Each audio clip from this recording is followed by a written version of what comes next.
You've made it to the last tape. You're brave, and I won't slow you down. Tape 7, Side A. The church is a key part of Jesus' plan for your life. You know, most of the things Jesus designs tend to be pretty good, wouldn't you agree?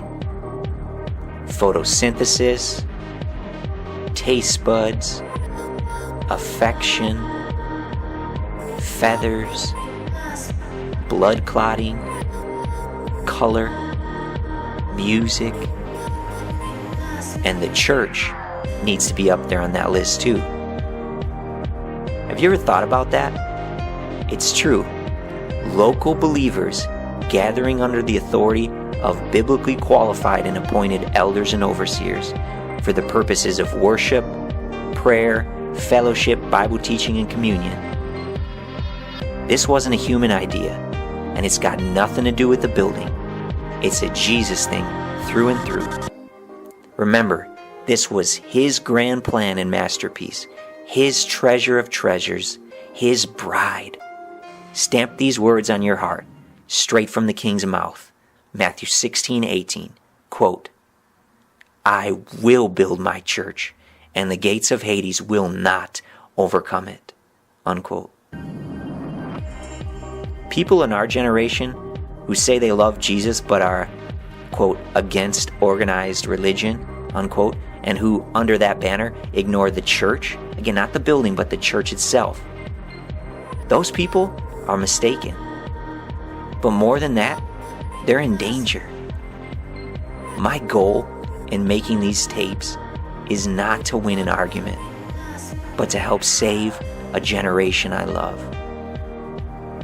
It wasn't a man who came up with the idea of building the church. It was the King himself who loved her and gave himself up for her. No wonder he commands us to never give up meeting together, to, quote, stay organized, unquote, as it were, stay committed to each other. No wonder we're supposed to interweave our very lives into hers, as if it was actually a family that we're a part of. It is. It is the church. Jesus' bride, our family. Local groups of weird, flawed people, dripping with Jesus' own presence and power, stamped with His promise, guarded by His power, His beloved. Whether meeting in caves like in Roman times, or secretly underground in homes like in regions of Pakistan, China, or Iran today, or in beautiful basilicas and cathedrals and church buildings in the West, Jesus is there. He's there every Sunday, in every genuine church, in every part of the world. And every service time, too. You couldn't pay Him to miss a single one. See, as much as some of the stuff done there may grieve Him sometimes, He loves her. She is family to Him, and He's not going to abandon her. If we love Him, how can we? We can't, of course, at least not without abandoning Him. After all, He is, quote, the head of the church, unquote, Ephesians 5:23. If we do sever ourselves from her, these tapes have hopefully made clear that we can expect two things to happen to us, and only two. They're the same two things we could expect to happen to any body part that severs itself from regular vital connection with the rest of its body: atrophy and death. Those are the effects to us. But as with all suicides, it also brings unnecessary pain to others, because we won't be there to fulfill our intended function in the body, and that'll touch other people. And most of all, it'll bring pain to the heart of the King we love the most.